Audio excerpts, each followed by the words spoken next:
بقى لتالت حاجة عايزة اعملها في التغيير، وهي ان انا عايزة اخس شوية. حبيت اوريكم الحقيقة المرة والواحد راجع من بره. لما تصلي كل الفروض حاولي كل يوم تزودي في الطاعات بتاعتك.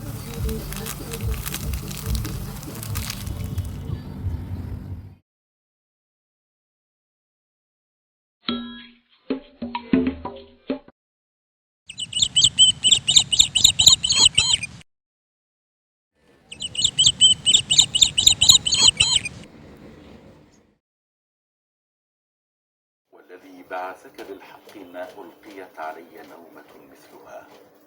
فقال صلى الله عليه وسلم: إن الله قبض أرواحكم حين شاء وردها عليكم حين شاء.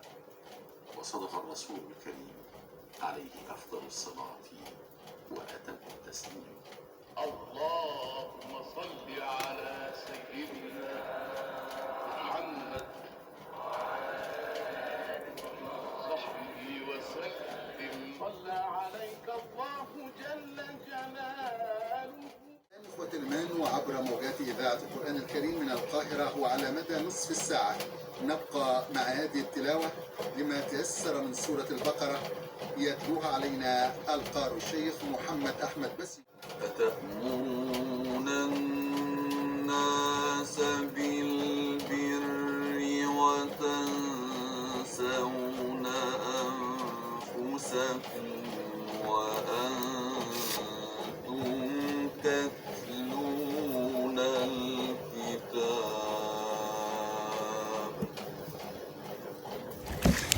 صباح الخير، ازيكم عاملين ايه؟ النهارده هكلمكم شويه عن التغيير والحاجات اللي انا عايزه ابتدي ان انا اعملها في حياتي. اول حاجه عملتها زي ما شفتوا اللي هو الصحيان بدري. انا الاول كنت بصحى متاخر والوقت عندي ملخبط جدا، وانا ما بحبش كده. يجي عليا الساعه 3 اكون صاحيه، انا ما بحبش الاحساس ده خالص. وكمان في نفس الوقت برضو ما بحبش اصحى متاخر، فقلت ان انا ابتدي اظبط الدنيا كده، خليها ايه، نبتدي ان انا اصحى الساعه 10. هي فعلا بتيجي 10 ونص بالكتير واكون صحيت. وكل يوم احاول ان انا انزلها كده بالتدريج، يعني 9:30 9. الواحد لما بيصحى بدري بينجز حاجات كتير، بيكون نشيط، بيقدر يعمل الكام ساعة اللي هم الصبح دول 3 أو 4 ساعات بتعرفوا تعملوا فيهم حاجات كتير جدا، عشان ما تحسوش ان اليوم بيخلص معاكم بسرعة. وبرضو من الحاجة التانية وهي الرياضة.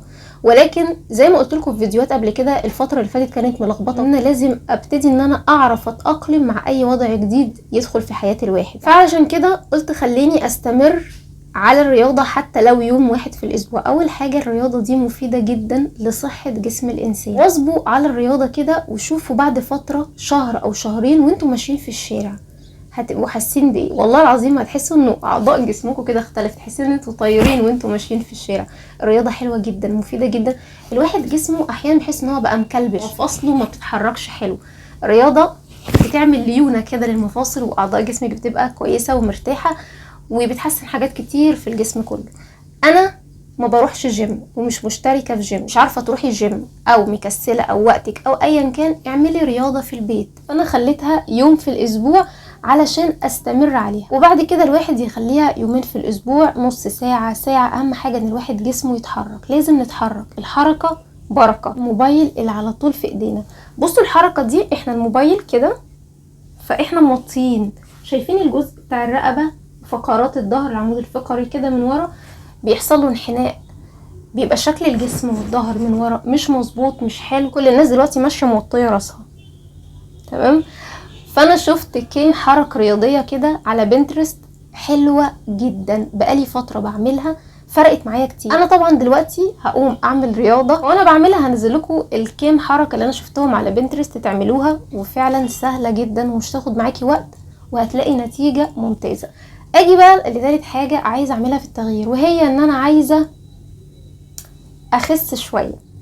في ناس ممكن تستغرب وهي بتسمعني دلوقتي، طب تخسي يا شيماء، يعني انت مش تخينه عشان تخسي. فكره التخن دي انا ما بحبهاش خالص، لكن في 2 كيلو مش عاجبني، مش مريحيني، عايزه انزل ال 2 كيلو دول. لو في حد سمعني دلوقتي في الفيديو انا عارفه هم مين هيتضايقوا قوي من اللي انا بقوله. حد كان مره زمان قال لي انت بصي عاوزه ايه 10 كيلو كده تزيديهم. بصي كده 10 كيلو انت مستوعبه اللي انت بتقوليه ده؟ 10 كيلو ده انا ممكن تحصل لي حاله نفسيه. فهم ال2 كيلو دول اللي انا بلعب فيهم عايزه انزلهم باذن الله، هنزلهم مع الرياضه برضو. انا بالفعل ابتديت وماشيه فيه، علشان كده بقول لكم عليه. حابين ان انتوا تعملوا شويه حاجات في التغيير، وخصوصا ان احنا في الاجازه، فعندكم فرصه حلوه قوي ان انتوا تبتدوا علشان تستمروا. 3 2 1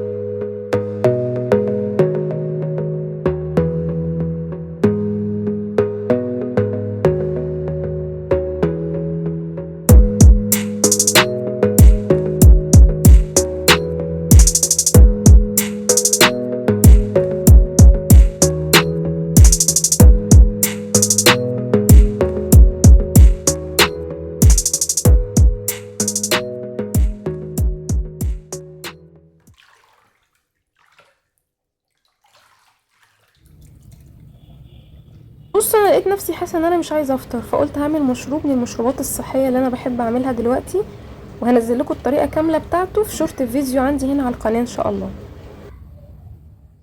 ودلوقتي بستعد للخروج علشان نازله عندي مشوار مهم عايزه اخلصه.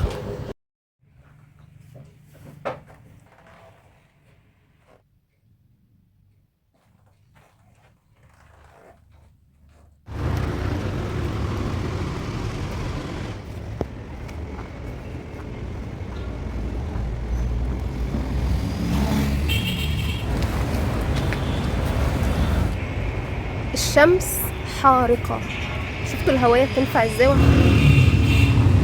لا بجد الشمس صعبة جدا النهاردة. بصوا لما اروح هنكمل من البيت لان انا زهقانة قوي قوي بجد.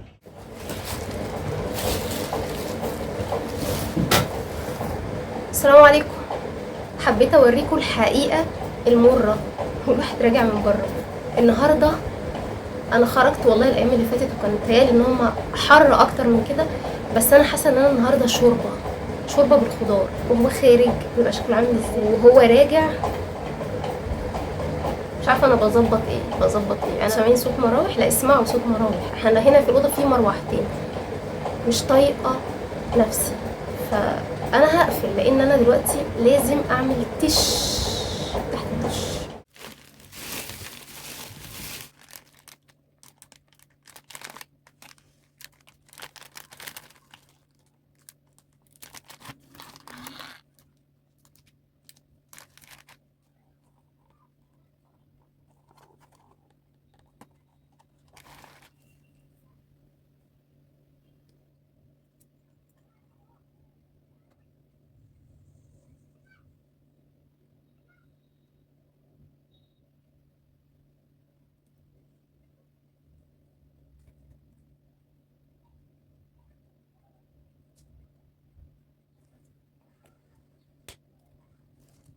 وبعد ما رجعنا البيت والحمد لله وشفتوا الحقيقه المر القاسيه اللي الواحد لما بيخرج بيبقى عامل ازاي، عشان كده ما انصحكوش ان انتوا تحطوا ميك اب كتير وانتوا خارجين، لانها انتوا بتتغسلوا وانتوا ماشيين في الشارع، وتتمنوا ان حد يرش عليكم بالغلط خرطوم ميه، مش تزعلوا منه، هتروحوا تاخدوه بالحضن كده عشان هو رش عليكم ميه. هو ده اليوم اللي الواحد بيضطر ان هو ياخد فيه 3 مرات دش في يوم واحد. الصبح قبل ما تصحي، الصبح قبل ما اصحى ازاي، الصبح اول ما بعد ما اصحى، ولما تكوني بره وترجعي، وبالليل قبل ما تنامي. انا دلوقتي هريح شويه كده معاكم وهقوم ان شاء الله باذن الله كده اصلي العصر. نتكلم عن الصلاه شويه. لو انتي مش مواظبه على الصلاه حاولي ان انتي تواظبي عليها. لو بتصلي فرض وبتسيبي فرضين ما تقوليش ان انا ربنا مش هيقبل مني او هو فرض او ما ينفعش او ان انا بقطع او الكلام ده كله. كلنا مليانين اخطاء، كلنا عندنا ذنوب، محدش فينا نبي. فانتي واظبي على الحاجة اللي انتي بتعمليها. ربنا كرمك وبتصلي فرض، بكرة بإذن الله هتصلي فرضين، بعده هتصلي كل الفروض. بعد ما تصلي كل الفروض حاولي كل يوم تزودي في الطاعات بتاعتك، مش كل يوم يعني ايه، كل ما تلتزمي بحاجة الحمد لله كملي، ما تخشيش مرة واحدة في الطاعات عشان هتخرجي منها برضو مرة واحدة لانك هتتعبي وهتزهقي منها. ونفتكر في رحلة الإسراء والمعراج لما الرسول عليه أفضل الصلاة والسلام طلع كذا مرة لربنا علشان يخفف الصلاة، لما كان سيدنا موسى بيقول له ان امته مش هتستحمل 50 صلاة. لما تستمروا عليها بعد الصلاة خش بقى في النوافل، اعملي لنفسك بعد كده بإذن الله ورد قرآني في يوم من الأيام، تقري شوية قرآن واقري من المصحف. يعني الحمد لله بسم الله ما شاء الله المصاحف مالية البيوت، فخلي كده المصحف جنبك معاكي تقري منه بدل ما تمسكي الموبايل وتفضلي تقري من الموبايل. فمن الافضل ان انتوا تقروا من المصاحف وابعدوا عن التليفون شويه، على الاقل تريحوا عينيكم من اضاءه التليفون. وانتي ماسكه المصحف هتحسي براحه نفسيه احسن كتير من التليفون هيجيلك بقى كل شويه نوتيفيكيشن كده، تفضلي تنزلي وتشوفي ايه اللي بيحصل فانتي هتتشتتي. لا، ابعدي عن الالكترونيات وخليكي ماسكه المصحف كتاب ربنا في ايديكي. والسباحه خليها معاكي جميله، انا بحب السباحه دي جدا، بحبها جدا، بتريحني نفسيا، زائد انها بتعمل معايا حاجه حلوه. لما بسيبها كده بتفكرني ان انا بقى اذكري ربنا، ذكر الله حاجه جميله. بصوا، زودوا الطاعات بتاعتكم، حاولوا ان انتوا تعملوا شويه تغيير. كل لما نلاقي نفسنا قادرين نعمل حاجه نمسك فيها ونعملها ونستمر عليها، حتى لو كانت حاجه صغيره قد كده، بس كفايه انك تعملي حاجه مستمره عليها. وكعادة كل فيديو في الوقت الليلي المفضل بتاعي طبعا، ولكن هطلع بقى المرة دي على السطح. لقيت الجو حلو والدنيا رايقة كده وفي شوية هوا، فقلت اقعد فوق. وكمان عايزة اجيب فيلم اجنبي قديم اتفرج عليه، وحشني قوي ان انا اتفرج على فيلم اجنبي، وهعمل معاكم حاجة حلوة قوي برضه. تعالوا بقى نعمل الاندومي اللي انا جبته ده، هعمله معاكم بطريقه مختلفه عن العادي شويه. انا عاوز اقول لكم ان الاندومي وحشني بقالي كتير جدا ما اكلتوش، وكده افتكرته يعني فحبيت اجيبه. على طول بعمل موضوع الاندومي اللي هو المكرونه الاسباجيتي، كنت عامله لها شورت فيديو هنا عندي على القناه. هنا حاطه ميه على النار وهنزل بالاندومي بتاعي.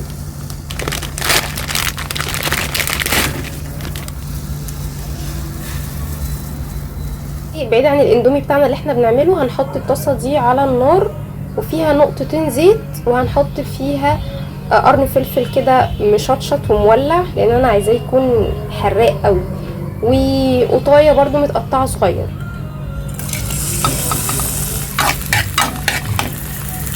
هحط معاهم معلقه صلصه لحد ما الاندومي بتاعنا يتعمل. هقلب في ده شويه وبعد كده هنزل عليه بالاندومي. دلوقتي حطيت الاندومي، حطيت معاه شويه ميه من بتوع الاندومي. دلوقتي بقى هحط التوابل بتاعه الاندومي، وهزود كمان توابل من عندي.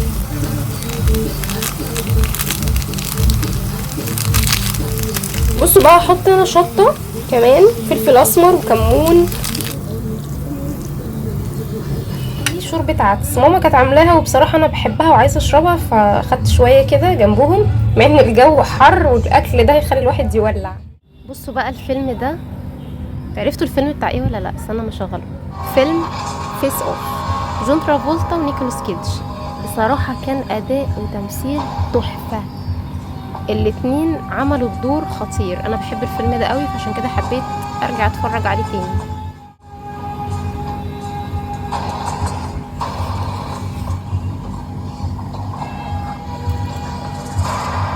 I torched all 100 years. No, I have got to go.